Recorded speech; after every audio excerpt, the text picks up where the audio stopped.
এই মুহূৰ্তত মই কাজিৰঙাবাসীক ধন্যবাদ জনাম। কাজিৰঙা লোকসভাৰ ৰাইজে যথেষ্ট সংখ্যক ভোট দি আমাক জয়ী কৰাবৰ কাৰণে তেখেতসকলে যি ইচ্ছা ব্যক্ত কৰিলে সেইটো এটা অভূতপূৰ্ব, কাৰণ এই সমষ্টিটো মোৰ কাৰণেও নতুন আছিলে আৰু সমষ্টি বৰ সম্পূৰ্ণৰূপে ঘূৰিব যিমানটো আমি কাম কৰিব লাগিছিলে সিমানো মই কাম ব্যক্তিগতভাৱে কৰা নাই। কিন্তু ভাল লগা কথা এইটোৱেই, এই সমষ্টিটোত 6জন আমাৰ বিধায়ক আছে, 3গৰাকী মন্ত্ৰী আছে। অসম গণ পৰিষদৰ আৰু ভাৰতীয় জনতা পাৰ্টিৰ যি এলায়েন্স, সেই এলায়েন্সে আমাক যথেষ্টখিনি সহায় কৰিছে।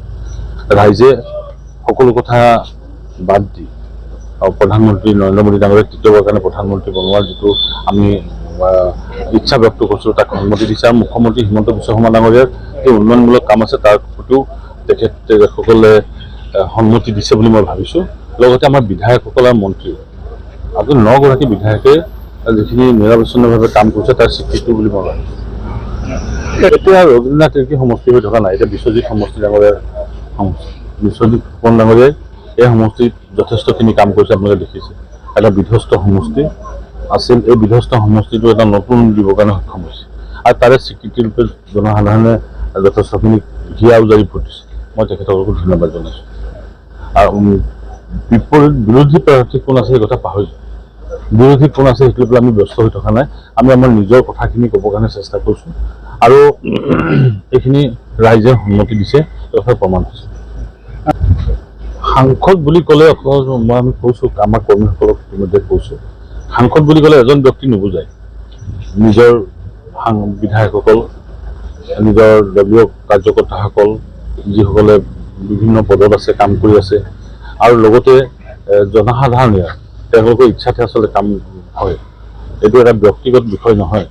যেনে বিধায়কজনে হয়তো ব্যক্তিগতভাৱে বহু কথা চিন্তা কৰিব পাৰে, সাংসদজনে তেখেতসকলক লৈহে চিন্তা কৰিব লাগে মোৰ মতে। আৰু সেইটো মই ভাবোঁ তেওঁলোকৰ লগত আমি কথা বতৰা ইতিমধ্যে বহু কথা পাতিছোঁ। যেনেকৈ সৰুপথাৰ বিধায়ক বিশ্বজিৎ ফুকন ডাঙৰীয়াৰ লগত আমাৰ নিৰৱচ্ছিন্নভাৱে কথা হৈ আছে, তেনেকৈ আমি ভৱিষ্যত দিনতো সকলোৰে লগত কথা পাতি পৰিকল্পনা যুগুত কৰিম। আপুনি এটা কথা ভাবিলে নহ'ব, আৰু ইতিমধ্যে এটা কথা ভাল লগা যে কাজিৰঙা লোকসভাৰ যিসকল বিধায়ক আছে তেখেতসকলে নিজাকে এটা পৰিকল্পনা গ্ৰহণ কৰি সমষ্টিটো কিন্তু উন্নয়নৰ দিশত লৈ গৈছে। যেনেকৈ আপোনাৰ সৰুপথাৰ সমষ্টিৰ বিধায়কে বাট পথৰ পৰা আৰম্ভ কৰি বিভিন্ন ধৰণৰ চিন্তাবিলাক কৈছে। এটা গতানুগতিক বুলি ক'লে ভুল হ'ব, এটা অগতানুগতিক চিন্তাৰে এই সমষ্টিটো কাম কৰিছে। তেনেকৈ সকলো বিধায়কে নিজৰ নিজৰ সমষ্টিবিলাক লৈ কাম কৰিছে। গতিকে ভৱিষ্যত দিনত পৰিকল্পনা যুগুত কৰিলে তেখেতসকলৰ লগত কথা পতাটো বহুত জৰুৰী। নিশ্চয় থাকে, বিধায়ক ডাঙৰীয়াৰ লগত কথা পাতিম। তেখেতে ইতিমধ্যে বহুতখিনি কাম কৰিছে, আৰু যিখিনি বাকী থাকিব সেইখিনি আমি একেলগে কাম কৰাৰ, সেই দলৰ যিহেতু এতিয়া পৰিয়ালৰ নিচিনাকৈ আমি থাকোঁ, গতিকে ডেফিনেটলি সৰুপথাৰ সমষ্টি হওক বা অন্যান্য সমষ্টিৰ লগতো আমি একে সামঞ্জস্য ৰাখি কথা পাতিম। কোনো ধৰণৰ অসুবিধা হ'ব নালাগে। আৰু এতিয়া জনসাধাৰণৰ ইচ্ছাটোত আমিতো বাধা দিব নোৱাৰোঁ। আপুনি গোটেই ব্যৱস্থাটো জনসাধাৰণে যি কথা চিন্তা কৰে, নিৰ্বাচন সেইটোৱে প্ৰতিফলন। জনসাধাৰণে তেওঁলোকে ভাবিছে যেতিয়া সেই সম্পৰ্কে আৰু নিশ্চিতভাৱে মই মত দিব নালাগে। আৰু মই বহুত দিন যোৰহাট সমষ্টিৰ লগত অকণ সম্পৰ্কও, মই কাজিৰঙাত যিহেতু বহুত সময় ব্যস্ত থাকিলোঁ, গতিকে এটা প্ৰাক্তন সাংসদ হয় নিশ্চিতভাৱে। 5 বছৰ দিন ধৰি সাংসদ বেলেগ আছিলে, গতিকে মই ইমান সোমাবলৈ সময় পোৱা নাছিলোঁ। এই কথাটো এনালাইচিছ কৰিব লাগিব কি কাৰণে এইটো হৈছে। মানুহে আৱেগো প্ৰাধান্য দিয়ে, আৰু জনসাধাৰণৰ ইচ্ছাই সকলো। আমাৰ হাতত থকা হ'লে বেছি ভাল পালোহেঁতেন, কাৰণ কেলে আমাৰ একে দলৰ চৰকাৰ সাংসদ থাকিলে কাম যথেষ্ট হয়। আৰু যোৰহাটত এই কথা ঠিক আপোনাৰ সকলোৱে স্বীকাৰ কৰিব যে যোৰহাটত বিগত সময়ছোৱাত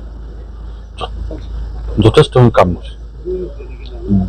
যিখিনি কাম মানুহে এক্সপেক্ট কৰাতকৈ বেছি কাম হৈছে, এই কথা কিন্তু মানুহে স্বীকাৰ কৰিব লাগিব। এতিয়া মই নাজানিম কি হ'ব, কাৰণ সৰ্বানন্দ সোণোৱাল ডাঙৰীয়া বিপুল ভোটত জয়ী হৈছে, আমিও এইফালে জয়ী হৈছোঁ। উজনি অসম মানেতো এইবিলাকেই, প্ৰধান বৰুৱা জয়ী হৈছে। অকল এজন মানুহে যদি সকলো পৰিৱৰ্তন কৰিব পৰা হ'লে কলিয়াবৰ সমষ্টিৰ চেহেৰাটো বদলি কৰিব পাৰিলেহেঁতেন। কলিয়াবৰ সমষ্টি যি সময়ত গৌৰৱ গগৈ সাংসদ হৈ আছে, সেই সময়ততো বিশ্বজিৎ ফুকন ডাঙৰীয়া ইয়াত বিধায়ক জিকিছে, আমি 9জন মানুহ জিকিছোঁ। আমাৰ এই সমষ্টিটো সলনি কৰাৰ যে বিধায়কসকলেতো এটা সাংঘাতিক ভূমিকা গ্ৰহণ কৰিছে।